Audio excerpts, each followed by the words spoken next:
안녕하세요. 오늘도 사연살롱을 찾아주셔서 감사합니다. 저는 결혼하고 8년 만에 최종 이혼하게 된 40대 여성입니다. 다행이라고 해야 하나? 아이는 없었고요. 헤어진 남편과는 대학 때부터 선후배를 알고 지낸 사이였어요. 하지만 그때는 각자가 여자친구, 남자친구가 있었기 때문에 별다른 관심 없이 오랫동안 얼굴 보고 지낸 사이였는데요. 그런 사이라도 남녀 사이는 아무도 모른다고 저희가 대학 졸업 후 3년이 지나 연인 사이가 될 줄은 당사자인 저희도 몰랐어요. 그러니 주변 사람들은 더 깜짝 놀라기도 했는데 참 희한하게도 시간이 지나고 사회에서 다시 만나자 가슴이 뛰더라고요. 또 타이밍도 좋게 그때는 둘 다 사귀는 사람이 없을 때였는데 그러니 저희들이 눈이 안 맞을 수가 없었어요. 그리고 제 친구 남편 친구가 저희 사이를 아는 건 시간 문제였는데 아무튼 그렇게 저희는 결혼 전부터 대학 동창 동기들 사이에서 유명한 커플이 되었어요. 게다가 저는 당시 회사를 옮겨 적응하고 있던 중이었는데 작은 중소기업에서 운 좋게 조금 큰 회사로 옮겨 연봉을 꽤나 많이 올릴 수 있었는데요. 문제는 연봉이 오른 만큼 스트레스도 엄청 많았다는 거였어요. 회사가 커지니 사람도 많고 온통 새로운 환경이라 신경 쓸 게 한두 가지가 아니었는데 이게 무슨 운명의 장난인지 같은 건물에서 다른 회사를 다니고 있는 남편을 만나게 된 것이 저희 사이가 변화가 된 계기였어요. 그때 제가 다니던 회사는 건물 3, 4, 5, 6층을 사용했는데 남편이 다니던 회사는 9, 10층을 사용하고 있어 1층 로비를 같이 쓰고 편의점, 카페 등에서도 종종 마주치게 되더라고요. 그래서 반가운 마음에 밥도 몇 번 먹고 커피도 마시고 하며 이야기를 나눌 때가 많았고 나름 학교 선배라고 제가 의지하게 되었는데요. 남편은 저를 배려해주고 신경도 많이 써줬어요. 그래서 그때는 남편의 도움으로 버텼다고 해도 과언이 아니었는데 그 감정을 시작으로 호감을 갖게 되었죠. 그리고 한번 좋은 마음이 생기니 그 다음부터는 급속도로 좋아하게 되었는데 저에게 남편도 저를 좋아한다는 확신이 있었어요. 그러지 않고서야 그렇게 저를 챙겨주고 세심하게 신경을 써줄 리가 없다고 생각했거든요. 그래서 고백은 제가 먼저 했고 남편은 제 고백에 마치 뭘 그런 걸 굳이 말을 하냐는 듯 웃으며 우리 사귀는 거 아니었어?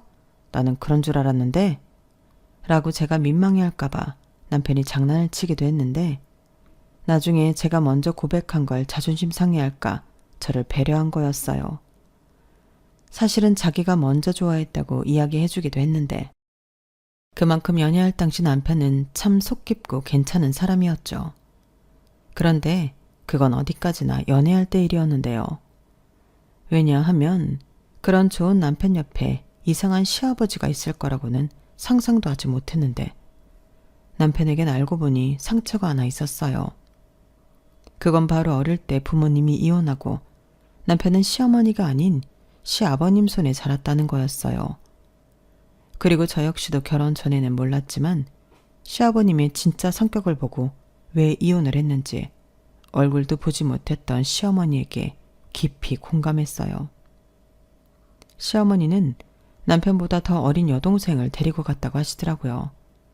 그리고 2년 있다가 재혼도 하시고 싱가포르에 이민도 가서 살고 있다고 했는데 남편이 어린 마음에 자기도 엄마 따라가고 싶다고 했다가 그건 안 된다고 단번에 거절하고 다시는 엄마에게 연락하지 말라고 했다는데 그게 그렇게 상처가 되었다고 했어요.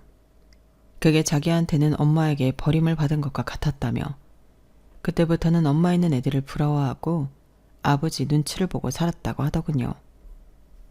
당시 엄마에게 버림받았을 때 남편 아이는 한참 예민한 15살이었다고 하더라고요.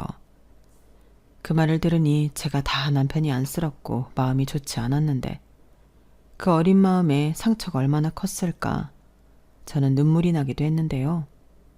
그도 그럴 게 남편은 대학 때부터 늘 웃는 얼굴에 집도 어느 정도 사는 편이라 남편에게 그런 그늘이 있는 줄은 몰랐거든요. 그리고 남편은 대학 때부터 자기 얘기를 유독 하지 않는 사람이었는데 저도 주변의 다른 사람들도 모두 남편이 원래 말수가 별로 없는 사람인 줄 알았어요. 그저 남의 얘기 듣는 걸 좋아하는 줄 알았는데 그게 아니었다는 사실을 알고 나니 저는 더욱 마음이 아팠어요. 그래서 당신은 제가 여자친구였으니 내가 이 남자의 아픈 상처를 보듬어줘야겠다는 일종의 사명감 같은 걸 느끼기도 했는데 그런 마음이 있다 보니 연애 2년 만에 결혼을 결심하게 되었어요. 그때 저희가 같은 건물에 회사를 다녀서 매일 만나고 있었거든요. 거기에 주말에는 데이트를 한다고 또 만나니 주변에서 농담으로 그렇게 365일 붙어 다닐 거면 그냥 둘이 결혼을 해. 이런 말도 자주 들었는데 사실 저는 결혼을 할 거라면 빨리 하는 편이 낫다고 생각하는 사람이었어요. 애기도 좋아했고 저희 부모님이 나름 사이좋게 잘 지내셔서 나도 하루라도 빨리 내 편을 만들어 사랑받고 또 사랑하며 따뜻한 제 가정을 만들고 싶었는데요. 그러니 남편은 제가 생각하기에 딱인 사람이었어요. 상처가 있기에 남에게 상처를 주지 않을 것 같았고 또 지금까지 지켜봤을 때 일희일비하는 저에 비해 남편은 생각도 깊고 진중한 편이라 가정을 이루면 중심을 잘 잡아주는 가장이 될 것 같았는데 그래서 프로포즈도 제가 먼저 했죠. 그러자 남편은 처음엔 당황하더니 이런 자기라도 정말 괜찮겠냐고 물었고 저는 당연하다고 자기 정도면 차고 넘친다고 이야기했는데 그때 본 남편의 웃는 모습은 제 가슴이 다 설렐 만큼 환했어요. 그때 처음으로 남자도 환하게 웃는 모습이 사랑스럽다는 생각을 했었는데요. 그렇게 서로의 결혼에 대해 마음이 있던 저희 두 사람은 제 프로포즈를 시작으로 앞으로의 미래를 함께하자는 약속을 했어요. 그리하여 양가의 인사를 가게 되었고 제가 먼저 시아버지를 만나러 남편 집으로 가게 되었는데 유감스럽게도 시아버님의 첫인상은 참 좋았답니다. 제조업을 하신다고 듣기는 했는데 나름 공장도 있고 직원도 10명이나 있다는 시아버님은 여유가 꽤나 있어 보이더라고요. 그리고 당시 집에 갔을 때 시아버님은 손수 음식도 만들어주시고 농담도 하시는 등 저에게 좋은 모습을 보여주고 분위기를 띄우며 노력도 많이 하셨는데요. 제가 속아 넘어갔어요. 진짜 나는 우리 아들하고 결혼만 해준다면 세상의 모든 금은부화를 우리 며느리한테 줄 거야. 우리는 집에 남자 둘만 사니까 집을 아무리 치워도 칙칙해. 집은 그래도 여자 손을 좀 타야 깔끔하고 보기도 좋은데 말이지. 아, 그렇다고 둘이 결혼해서 같이 살자는 건 절대 아니니까 오해는 하지 말고. 나는 그저 우리 은정양이 내 며느리가 됐으면 좋겠다는 거지. 존재만으로도 우리 집이 아주 환해질 것 같거든. 지금도 은정양 주변에 그 뭐냐, 그래, 아우라가 있어. 아유, 눈부셔라. 이렇게 저를 한껏 띄워주시더라고요. 그땐 솔직히 당황스럽긴 했지만 싫진 않았는데 남편은 자기 아버지가 원래 좀 실없는 농담을 자주 하는 편이라며 멋쩍게 웃었어요. 저는 그 모습이 싫어하는 사람한테 하는 모습처럼은 보이지 않았는데 내심 상처가 있다는 사람 치고는 아버지랑 사이는 걱정했던 것과 달리 괜찮은가 보다 라고 다행이라고 생각했죠. 그렇게 예비 시아버지가 저를 예뻐해 주시고 하루라도 빨리 당신 며느리가 되어 달라고 하시니 저도 좋은 마음을 가지게 되었는데요. 그냥 단순한 마음으로 제가 그 집에 시집을 가면 이 두 남자의 사랑을 받고 제가 그들을 행복하게 해줄 수도 있을 것 같았어요. 그리고 이어서 저희 집 인사를 간 남편은 긴장을 좀 하긴 했어도 저희 부모님 역시 장녀의 결혼을 바라고 있던 터라 남편을 반겨주셨는데요. 저희 집은 남동생인 아들이 있긴 했어도 남편을 보고는 큰 아들이 생긴 것 같다며 저희 부모님은 좋아하셨어요. 그렇게 저희는 양가의 축복과 환영을 받으며 결혼 준비를 시작했고 그 첫 번째인 상견례 날짜를 잡았는데 분위기는 뭐 두말하면 입이 아프도록 화기애애하고 좋았죠. 게다가 시아버님의 권유로 양가에 똑같이 1억씩 지원을 받게 되었는데 그건 솔직히 기대도 하지 않았던 거라 횡재라도 한 듯 저는 철없이 좋아했어요. 사실 결혼 준비에서 가장 중요한 게 돈이잖아요. 또한 결혼 준비를 하게 되면서 슬슬 알아본 서울의 집값은 제가 생각한 것보다도 훨씬 비쌌는데 매매는 엄두도 내지 못했죠. 그래도 전세라도 가고 싶었는데 저희가 가진 돈으로는 서울에서 집을 구하려면 월세로밖에는 되지 않을 것 같았는데 무려 2억이나 생기게 되었으니 전에 받은 전세 아파트를 갈 수 있을 것 같아 기분이 좋았죠. 그리고 저희 부모님도 사돈의 제안에 이왕이면 두 집이 공평하게 애들한테 해주는 게 뒤탈도 없고 좋을 것 같다며 흔쾌히 그러자고 하셨는데요. 그렇게 저희는 그 2억 아파트 전세 보증금으로 넣고 제가 가고 싶었던 전세 아파트에 신혼살림을 차렸어요. 비록 전세이긴 했어도 평수도 30평대였고 위치도 좋아서 만족스러웠는데 문제는 그 다음이었죠. 결혼하고 1주년을 얼마 남기지 않고 생각지도 못했던 일이 생겼는데 그건 바로 시아버님의 사업에 문제가 생겼다는 거였어요.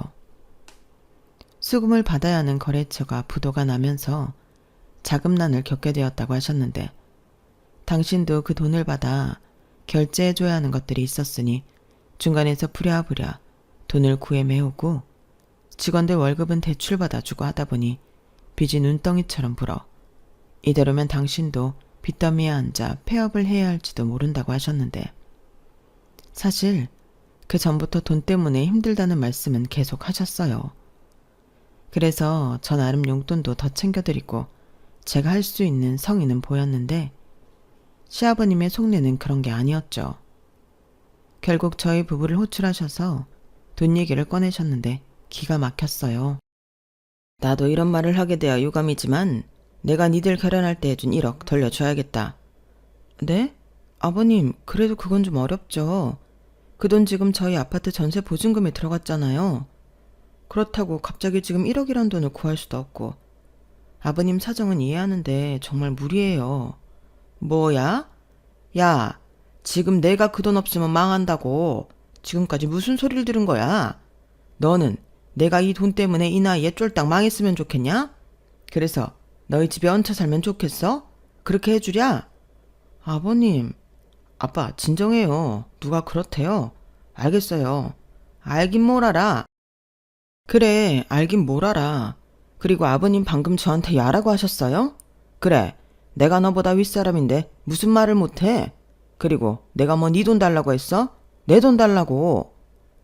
저는 막무가내로 나오는 시아버님의 태도에 솔직히 당황해서 제대로 싸워보지도 못했어요.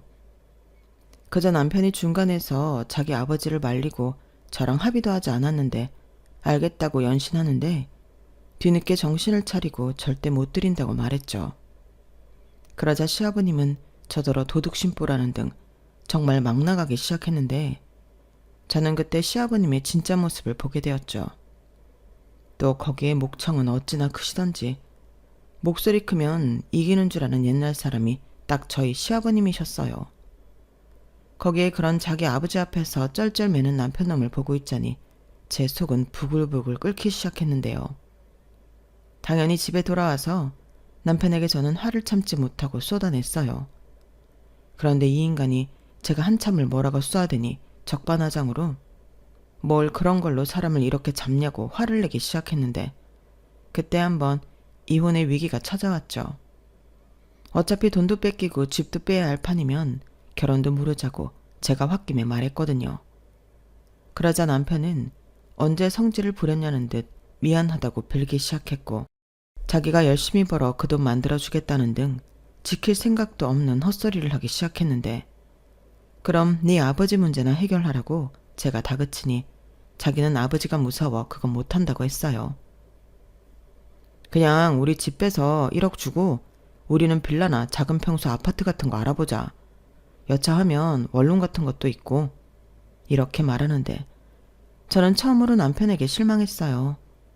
다 큰 성인 남자가 자기 아버지를 무서워한다는 건 어찌 보면 짠하게도 느껴졌지만 이제 결혼해서 지켜야 할 가족이 있고 가정인데 저런 태도를 보이다니 저는 그런 남편이 못 믿어왔는데 더욱이 시아버님의 억지 주장을 받아들여야 한다는 사실 자체가 스스로 납득이 되지 않아 힘들었어요.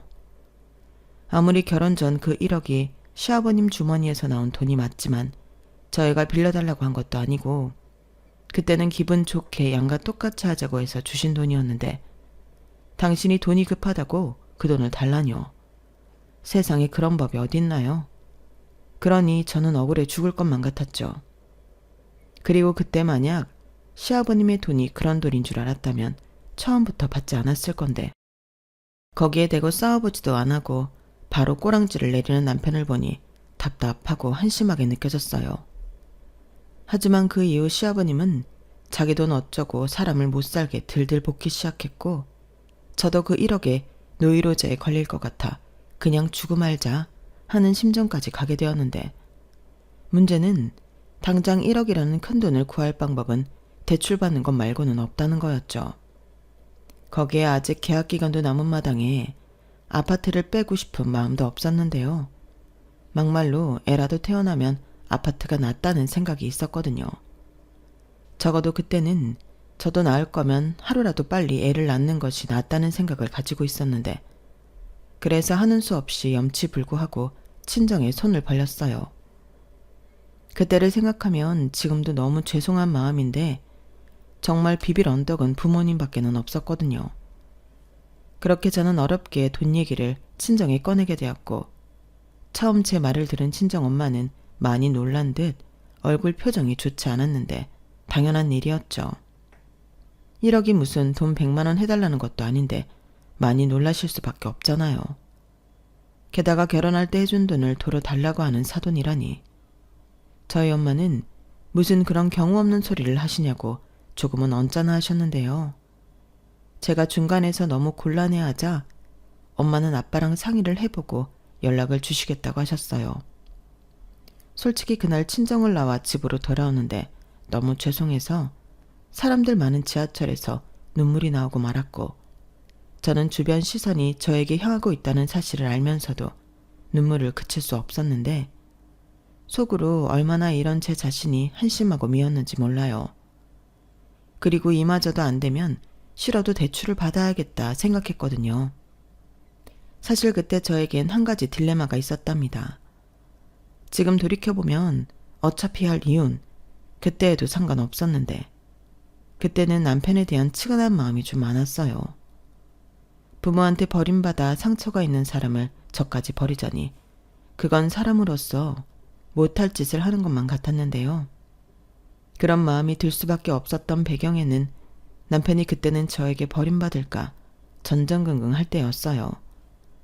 제 눈치를 살피고 저한테 조금이라도 실수하지 않으려 애를 쓰는 인간을 보니 이혼 생각은 싹 사라졌는데 그런 남편이지만 제가 친정에서 돈을 못 해주신다고 하면 그때는 대출밖에는 답이 없다고 이야기하니 남편은 보증금을 빼면 될 걸 무슨 대출을 받냐고 싫은 내색을 하더라고요. 그러고는 자기가 내일이라도 집주인과 통화를 해보겠다고 하는데 저는 이사는 정말 하기 싫다고 못을 박았죠. 그러자 남편은 그래도 빚을 지는 것보다는 작은 집에 가서 그 돈을 모으는 게 낫지 않냐고 꼴에 바른 소리를 했는데 그러면 자기 아버지한테 가서 그 돈은 아무래도 못 드릴 것 같다고 말하고 오라고 시켰어요. 왜 우리만 고스란히 이 일을 당해야 하는 거냐고 저도 우라가 치밀어 또 신경질을 잔뜩 부렸는데 그 때문에 좋았던 부부 사이도 사실상 멀어지게 되었죠. 그러니 저는 그러면 그럴수록 시아버지에 대한 미움과 원망만 커졌고 그만큼 그놈의 1억을 어떻게 마련할까 고민을 하느라 밤에 밤잠도 제대로 자지 못했는데요. 다행이라고 해야 하나? 하루 만에 친정아빠에게서 엄마에게 얘기를 들었다며 연락이 왔어요.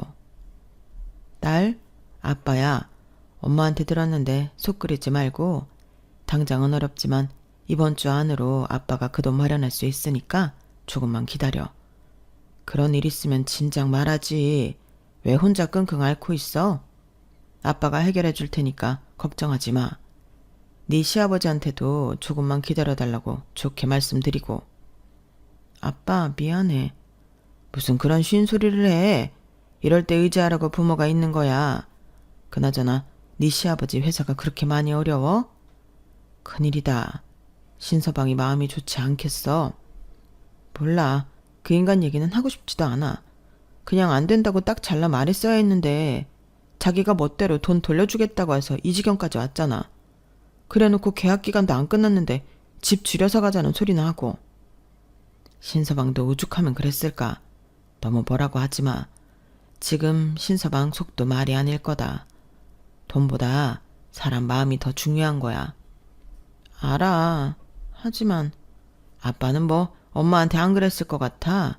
아빠도 엄마 속 많이 썩였어. 그때 많이 느끼고 배워서 지금까지 잘 살고 있는 거고. 신서방도 그럴 거야. 아빠가 엄마 속을 썩였다고? 에이, 말도 안 돼. 진짜야. 못 믿겠으면 네 엄마한테 물어봐라. 근데 네 엄마는 아빠한테 오히려 뭐라고 안 했어. 그래서 아빠가 더 많이 미안했지. 그래서 무조건 잘해야겠다고 다짐하게 됐고. 니네 부부도 그러는 과정이야. 그러니까 네 남편 그만 잡고 네 시아버지도 미워하지 마. 당신 속은 오죽하겠어. 분명 고비 넘기시면 미안하다고 하실 거야. 친정아빠는 최대한 제가 고를 내지 않도록 최대한 좋게 이야기해 주셨어요. 하지만 친정아빠 마음은 알아도 제 마음은 그렇게 다스려지진 않았는데 친정아빠 말처럼 3일 후 제 통장에 1억이라는 돈이 들어왔어요. 그리고 그 돈을 시아버님에게 돌려드리며 저는 또 한 번 오장육부가 뒤틀리는 듯 짜증이 올라왔는데요.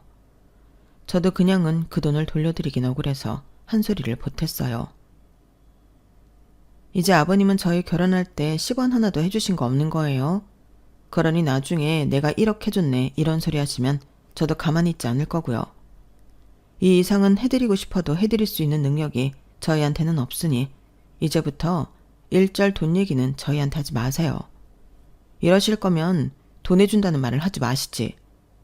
라고 하고 싶은 말을 전부 쏟았는데 시아버님은 저를 매섭게 쳐다보시면서 당신 집에 이상한 물건이 들어왔다며 혀를 끌끌 차셨어요. 자기가 잘 돼야 우리도 좋은 건데 제가 뭣도 모르고 까분다고 불만이 이만저만이 아니시더라고요. 그리고 저는 시아버님의 그 모습에 기가 차서 어이가 없었는데 그 후로는 당연한 소리지만 시댁의 일절 발을 끈다시피 했어요. 무슨 좋은 소리를 주고받는다고 거길 가나. 저는 갈 일이 있으면 남편만 혼자 가라고 보냈는데 남편은 또 그런 게 어딨냐고 영영 자기 집에 발 끊을 거 아니면 같이 가자고 고집을 부리는 거 있죠. 그러니 당연하게 그런 일이 있으면 저희는 부부싸움을 하게 되었는데 저는 남편한테도 가기 싫으면 자기도 가지 말라고 했네요. 하지만 자기 아버지를 무서워하는 남편은 그럼 또 자기 아버지한테서 불호령이 떨어질 거라며 저더러 뭘 모른다는 듯 말했는데 왜 결혼 전에는 저런 모습을 보지 못했나 땅을 치고 후회했어요. 하지만 이미 혼인신고를 해버렸고 죽이 되든 밥이 되든 저도 시아버님 1억 사건으로 약간 이판사판이 되었는데 다행이라고 해야 하나? 회사에서 제가 맡은 일이 바빠져서 자연스럽게 신경이 일로 집중되었어요.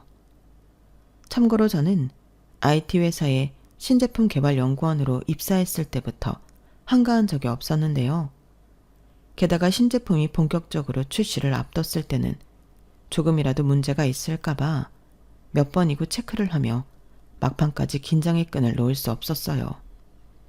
그러니 자연스럽게 신혼이었지만 그 즈음부터는 퇴근 시간이 늦어졌고 남편과 사이도 소홀해진 가운데 집에 일찍 가봤자 불편하기만 하지 하는 생각으로 일에 몰두하는 날이 많았는데 그래서 집에는 늘 10시가 넘어 들어갔어요. 그러자 남편은 저희 늦은 귀가가 썩 마음에 들지 않았는지 시비를 걸기 시작했는데 그도 그럴 게 남편은 일반 사무직이라 거의 6시 땡 하면 일이 끝나 집에 오면 7시가 안 되었을 때가 많았거든요. 그러니 혼자 밥 먹고 혼자 시간 보내는 날이 많았을 텐데 그렇게 혼자 별의별 상상의 나래를 펼치며 시나리오를 쓰고 있었는데요. 갑자기 저한테 무슨 여자가 밤 10시에 퇴근을 하냐고 집에 오기 싫어서 놀고 들어오는 거 아니냐고 별 미친 소리를 하기 시작했어요.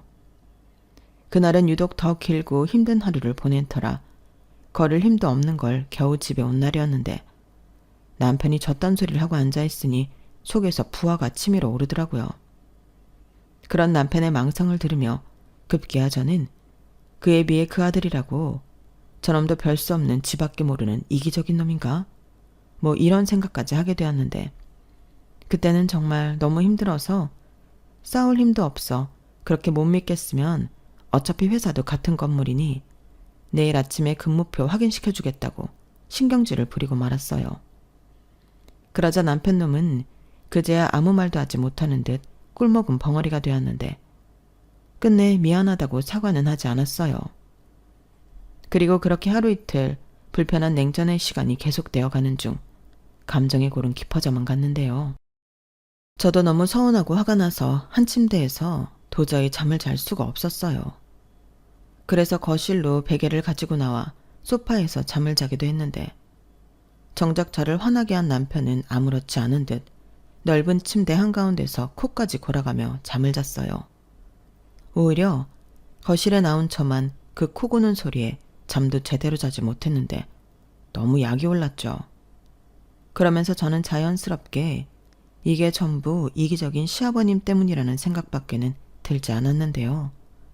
그래도 그때까지는 제가 시아버님 때문에 이혼을 하게 될 줄은 몰랐어요. 그런데 저희가 살던 전세 아파트집 주인이 계약이 끝나갈 무렵 자기 아들이 결혼해서 신혼집으로 써야 할 것 같다고 자기 사정 좀 봐달라고 연락이 왔고 당연히 계약 연장이 될 줄 알았던 저는 당혹감을 감추지 못했는데 세입자가 계약 기간이 끝나가는 마당에 버틸 수 있는 재간은 없었어요. 남편이랑 상의를 해봐도 돈에 맞춰가면 되지 않냐는 성의 없는 답만 돌아왔는데 그러고는 좋은 생각이 났다는 듯 보증금을 아껴서 차를 사자고 했어요. 그때까지 저희는 차가 없긴 했는데 제 생각으로는 대중교통 잘 되어 있고 주차하기도 어려운 서울바닥에서 굳이 차를 사야 할 이유가 없었거든요. 그래서 우리가 왜 차가 필요하냐고 물으니 남편은 애처럼 왜긴 남들은 자가는 없어도 자차는 다 있어. 차가 있으면 당연히 편하지. 교회로 드라이브 겸 데이트도 하고 또 애기 태어나면 당연히 차는 있어야 하는 거 아니야? 이렇게 말했는데요. 어이가 없었죠.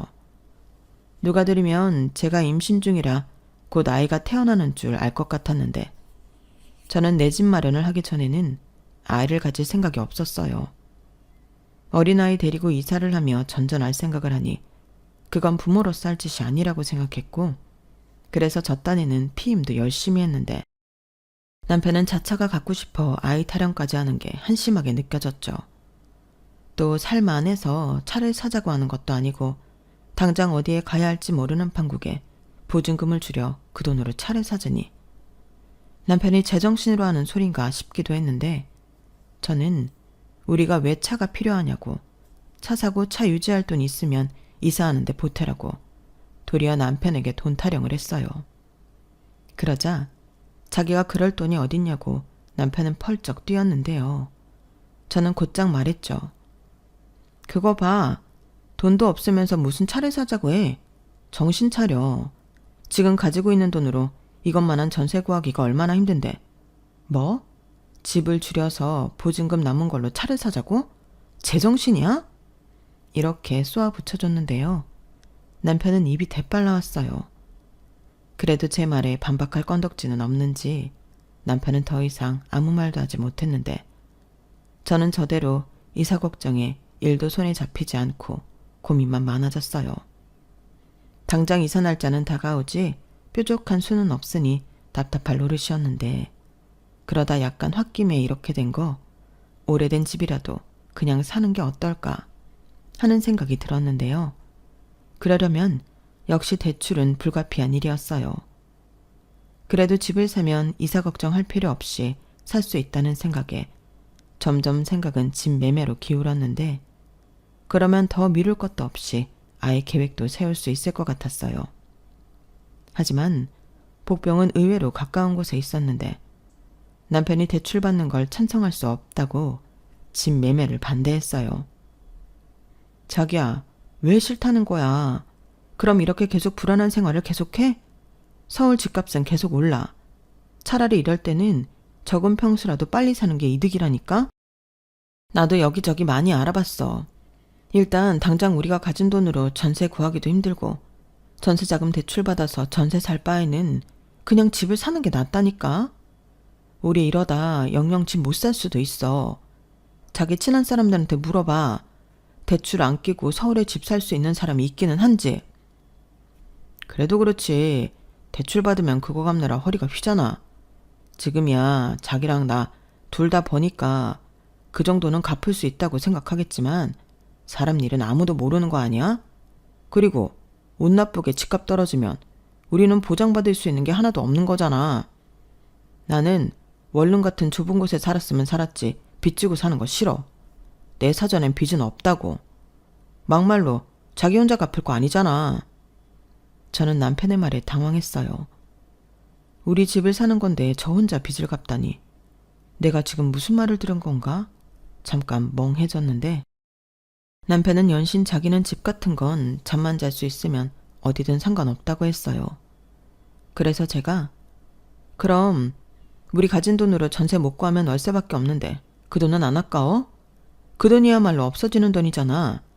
라며 다시금 설득하려 노력했는데 남편은 저를 한심하게 쳐다보며 월세를 왜 가냐고 눈을 낮추면 우리가 가진 돈으로 전세를 구할 수 있을 거라고 했어요. 그러고는 대학가도 있고 상가 위에 있는 주택도 있고 옥탑 같은 것도 있잖아. 라고 하는데 그제야 저도 깨달았어요. 남편과 저는 주거에 대한 개념이 완전히 다른 사람이라는 걸요. 그래서 최후의 수단으로 그럼 내가 알아서 할게. 막말로 지금 있는 보증금 2억도 아버님 돈은 없으니 전부 내 돈이나 마찬가지고 대출도 내 이름으로 받고 내가 혼자 갚으면 되는 거잖아. 라고 통보했는데 남편은 그 순간에도 나중에 딴소리를 하지 말라고 각서를 써달라고 했어요. 괜히 부부니까 같이 갚자고 하면 나야말로 억울하니까 확실하게 증거를 남겨줘. 이렇게 말했는데 저는 그때 그놈을 버려야 했어요. 저렇게 말하는 사람이 무슨 가족이고 부부인지 오만정이 뚝 떨어졌는데 한편으로는 오기가 생겨서 꼭 남편에게 내 말이 맞다는 걸 보여주고 싶었어요. 그래서 집을 고를 때 가진 돈은 별로 없어도 이것저것 많이 따지기도 했는데요. 만약 시간이 더 있었다면 저는 서울바닥의 모든 집을 다 뒤졌을 수도 있어요. 하지만 시간이 별로 없었고 다행히 저와 남편 회사가 같은 곳에 있으니 그 일대를 중심으로 두고 마땅한 매물을 찾기 시작했는데 그러다 오래된 아파트긴 하지만 평수도 괜찮고 위치도 괜찮은 곳을 한 군데 발견했어요. 솔직히 그 집이 급매로 나와 저한테 기회가 온 건데 그걸 알았기에 더욱 놓치고 싶지 않았어요. 그래서 저는 이거다 싶어 서둘러 계약을 진행했고 저는 제 앞으로 1억 5천만 원을 대출받아 총 3억 5천에 구축 아파트를 샀는데 남편은 저한테 미쳤다고 했어요. 누가 이런 오래된 아파트를 그 돈 주고 사냐고 저더러 속아서 덤탱이 쓴 거라는 등 지금이라도 당장 가서 물으라고 했어요. 하지만 저는 위치며 평수며 따질 수 있는 건 다 따졌고 시세만 찾아봐도 제가 급매로 좋게 산 것이 맞았기 때문에 남편에게 내가 알아서 할 테니 같이 이사가기 싫으면 따로 살아도 된다고 그 입을 다시는 열지 못하게 했는데 그러자 남편도 그 뒤로는 주둥이를 닫고 같이 이사를 왔어요. 이사 후엔 그래도 처음 갖는 내 집이라는 생각에 어디 한 군데도 마음에 들지 않는 곳이 없었는데 전에 살던 동네보다 출퇴근 시간도 30분이나 줄었어요. 전에는 버스를 타고 지하철역을 가서 또 환승까지 해야 했는데 지금 사는 아파트는 바로 지하철을 타고 9정거장만 가면 회사에 도착할 수 있었죠. 그게 참 별것 아니지만 삶의 질을 좋게 했는데 정작 이사를 반대했던 남편도 교통비도 줄었다고 좋아했죠. 그리고 정말 노린 건 아니었지만 아파트가 연식이 있다 보니 오래전부터 재건축을 추진하기 위한 조합원이 있었고 위치며 상권이 좋다 보니 아주 불가능한 일은 아닌 것 같았는데요. 막상 이사 와서 살아보니 저도 재건축이 되었으면 좋겠다는 바람을 갖게 되었어요. 그렇게 소문과 소망이 무성한 가운데 시간은 흘러 6년이 지났어요. 그 사이 남편은 아이를 바라기도 했는데 집 대출금은 혼자 갖고 있던 저는 아무래도 아이 계획에 있어 소극적일 수밖에 없었어요. 아마 그건 남편도 잘 알고 있었을 건데 남편은 그때도 아이는 바라지만 대출금을 같이 갚자는 소리는 일절하지 않더라고요. 그러니 너도 딱히 남편 뜻에 따라줄 마음은 없었는데요. 그러다 정말로 저를 포함한 아파트 입주민들이 염원하던 재건축이 결정되었고 동네는 현수막도 걸리고 축제 분위기가 되었어요. 그때는 남편도 언제 반대했냐는 듯 사람들에게 신나서 자랑하고 그러는 듯 했는데 그러다 시아버님이 저희 집에 와서 식사를 한번 하고 싶다고 전달을 받았어요.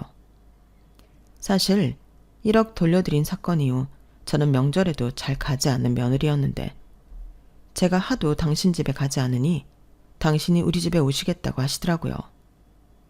그렇다고 제가 집을 산 이후 시아버님을 초대하지 않은 것도 아니었는데 시아버님은 저희가 이사 왔을 때 집들이에 오시고는 당신도 아직 자금난 때문에 힘드시면서 무슨 이런 낡아 빠진 집을 샀냐고 제 기분을 망쳐놓으셨어요. 그러니 마음이 상한 저는 다시는 시아버님을 집에 모실 생각이 없었는데요.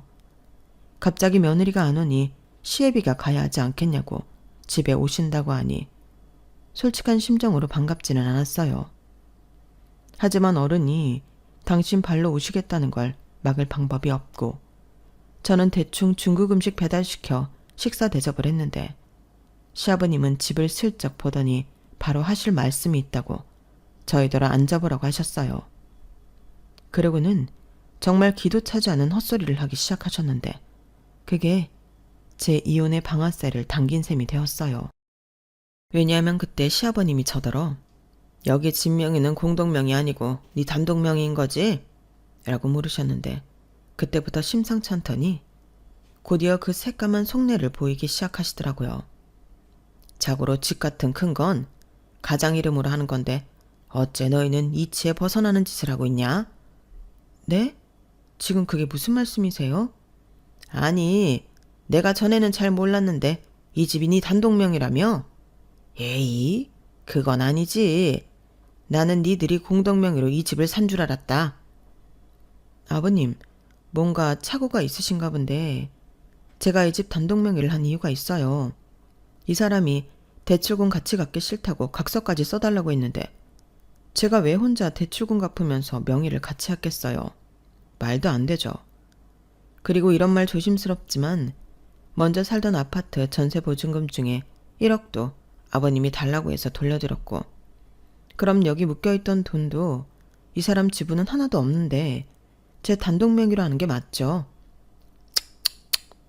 부부면 뭐든 공동자산이지. 어디서 네 돈 내 돈을 따져. 옛날 같으면 소방 맞을 소리다. 여기 재건축된다며. 벌써 10배나 올랐다고 말도 나오던데. 그러지 말고 여기 명의 우리 아들로 바꿔라. 그래야 재건축돼서 분양받을 때도 우리 아들 이름으로 하지. 결국엔 그 말하려고 오신 거예요? 말도 안 돼요. 대출금은 지금까지 저 혼자 갚았는데 답답한 소리 안 해. 네가 벌어도 부부 돈이고 네가 갚아도 부부가 같이 갚은 건데 왜 여기서 쓸데없이 그런 걸 나눠? 저기 아버님, 저는 싫습니다. 그러고 싶지 않아요. 각서까지 써준 마당에 제가 왜요? 그리고 재건축되고 돈 좀 벌 수 있을 것 같으니까 이러시나 본데 어림없어요. 입장 바꿔놓고 이 집이 아버님 아들 단독 명의인데 저희 부모님이 와서 제 이름으로 바꿔놓으라고 하면 좋으시겠어요? 남자랑 여자가 같냐? 너 계속 이렇게 고집부리다 이혼당하는 수가 있어. 너야말로 내 집에 시집 와서 뭐 하나 제대로 한 거가 있냐? 애도 못 낳고 있잖아 지금. 그리고 명의는 네 명이라도 내 아들은 뭐 공짜로 여기에 살아? 생활비 갖다 주잖아. 여기서 애 얘기를 왜 하세요? 그리고 이혼을 하는 게 아니고 당한다고요? 제가 왜요? 오히려 제 명의로 된 집에서 대출금 더 저 혼자 갚는데 생활비 그거 얼마나 낸다고 이제 와서 명의를 바꿔주라고 하세요. 너 정말 무섭다. 돈 앞에서는 지아비도 없는 거냐? 저야말로 묻고 싶네요. 그렇게 탐이 났으면 제가 집 사자고 했을 때 반대하지 말았어야죠. 대출금 같이 갚기 싫다고 각서 타령할 땐 언제고. 왜 이제 와서 이러시는 건데요? 그리고 저는 이 일로 아버님이랑 왜 싸워야 하는 건지 이유도 모르겠어요. 아버님 말처럼 부부 일인데 저희가 따질 일이죠. 왜요? 아버님 아들이 혹시 이 집 명의 갖고 싶다고 도와달라고 했나요? 자기야, 무슨 말을 그렇게 해. 내가 뭐 그렇게 찌질한 놈인 줄 알아? 그래, 내가 대출 받는 거 싫어서 같이 갚자는 소리 하지 않는다는 각서 써달라고 했다. 근데 지금 어찌됐든 여기에 6년이나 같이 살았으면 재건축할 때를 생각해서 자기도 나한테 권해볼 수는 있는 거잖아. 대신 이후에 대출금은 같이 갚는 거지. 웃긴다. 왜 이제 와서 그래?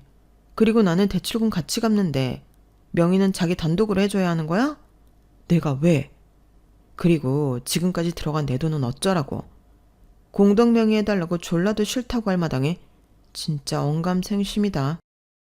저, 그래 좋다. 네가 하도 돈돈돈거리니까 그럼 내가 무슨 수를 써서라도 1억 다시 해줄 테니까 내 아들 이름 명의로 바꿔놔. 그럼 되는 거지? 아니요. 그래도 싫어요. 또 언제 그 돈 달라고 하실지도 모르고 이제 와서 제가 그럴 이유가 없다니까요. 너 정말 이혼당하고 싶어? 이혼녀 되기 싫으면 시애비가 좋게 말할 때 말 들어. 싫어요. 이혼하면 그만이죠. 저 하나도 안 무섭거든요. 그리고 이제 보니 아버님 사업이 왜 그렇게 들쑥날쑥이고 자금난에 시달리는지 알 것 같은데 셈을 이상하게 하시는 것 같아요.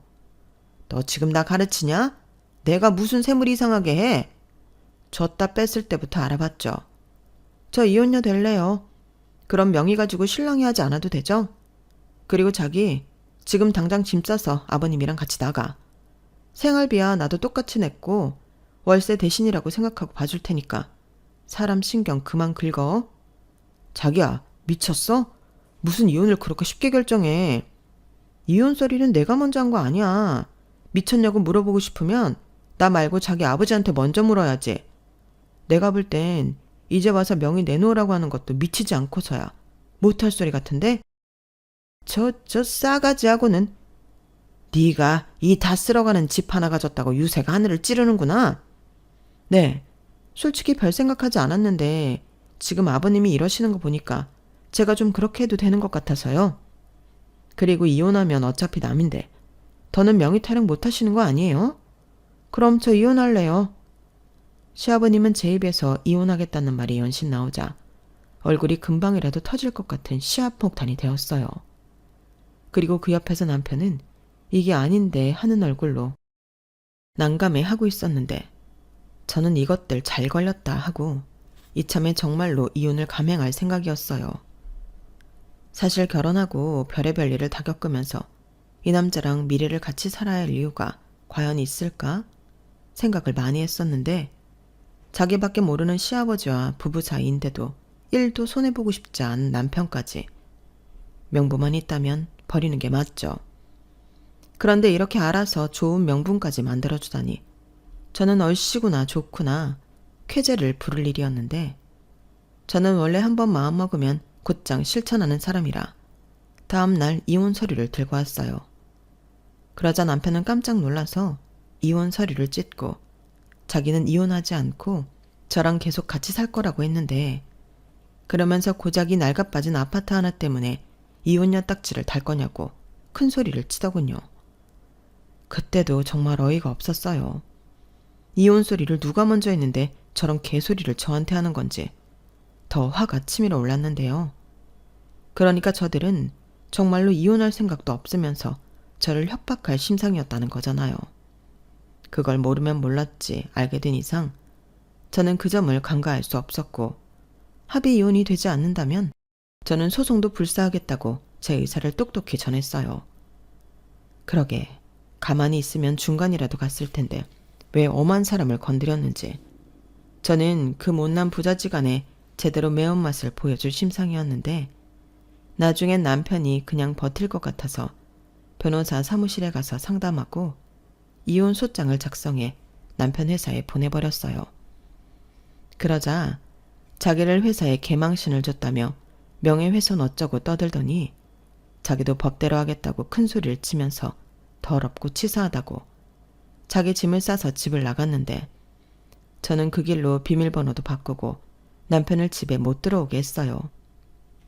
그러니 남편도 지가 뭐가 억울하다고 변호사를 선임해 이혼 소송을 하게 되었는데 뻔뻔하게도 제 아파트를 재산분할 대상으로 해달라고 요구하더라고요. 그렇게 이혼이 하고 싶으면 해줄게.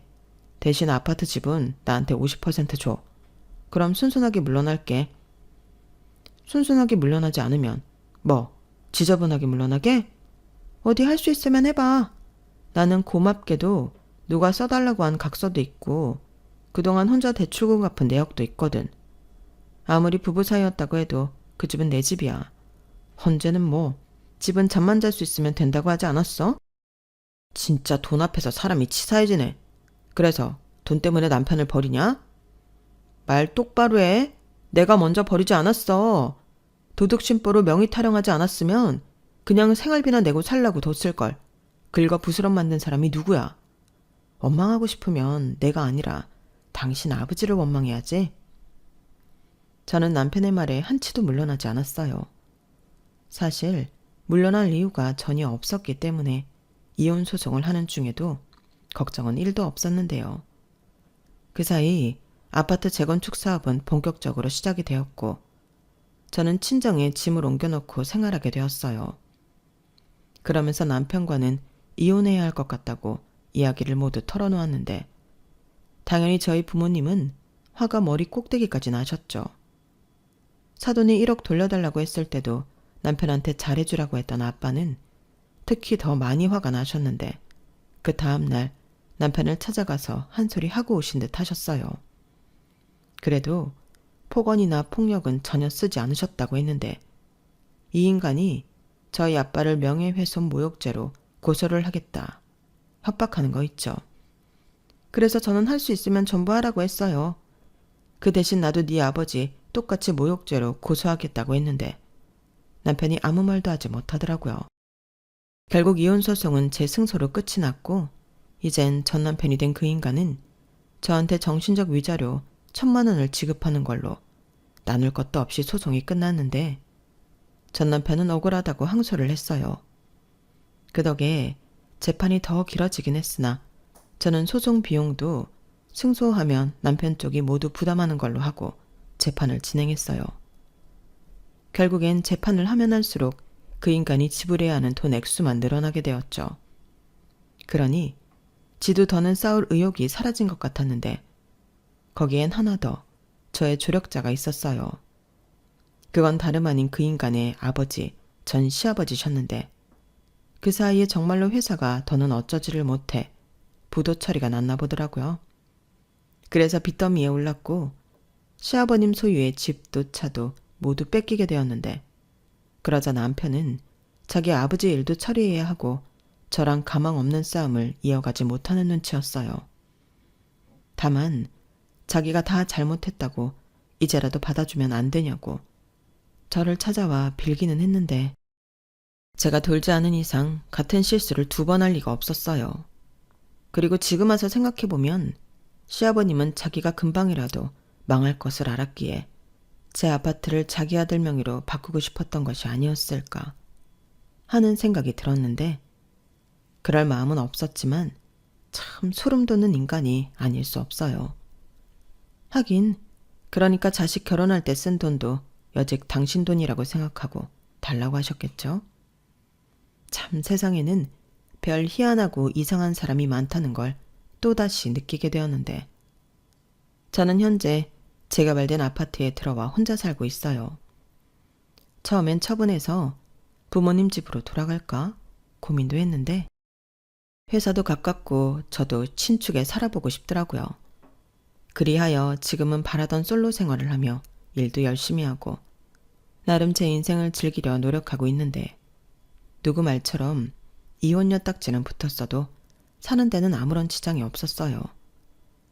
오히려 이혼하고 아무런 타격이 없을 거라 장담하던 그 인간이 회사를 그만두게 되었는데 전 시아버님의 빚 때문에 사람들이 찾아오고 난동을 부린 모양이었어요. 사실 그런 일이 건물에서 일어나면 소문이 정말 금방 퍼지는데 그 덕에 그 인간이 쪽팔리긴 했는지 회사를 그만뒀다 하더라고요. 그리고 지금까지 저한테 연락을 하지 않아 정말 고마울 따름인데 바람이 있다면 앞으로 영원히 그 인간들이 제 앞에 나타나지 않았으면 좋겠어요. 똥은 한번 밟은 걸로 끝내고 싶거든요. 그리고 그 인간들 보란 듯이 저는 제 인생 멋지게 살며 더 잘난 사람도 만나 연애도 하고 싶은 마음인데 똥차가 갔으니 벤츠가 오지 않을까 살짝 기대를 하고 있어요. 그리고 그만큼 저도 거기에 어울리는 사람이 되고자 스스로 투자도 많이 하고 자기 개발도 열심히 하고 있습니다. 언젠가는 지금의 노력이 빛을 보는 날이 오길 소망하며 지금까지 제 이야기 들어주셔서 대단히 감사합니다. 다음에는 저도 행복한 사연으로 인사드릴 수 있도록 남은 인생 더 열심히 잘 살아보도록 할게요. 그럼 행복한 다음을 기약하며 건강하시고 행복하세요. 고맙습니다. 여러분, 사연 댓글에 응원과 현명한 조언 부탁드려요. 좋아요와 구독은 저에게 큰 힘이 됩니다. 오늘도 좋은 일 가득하세요.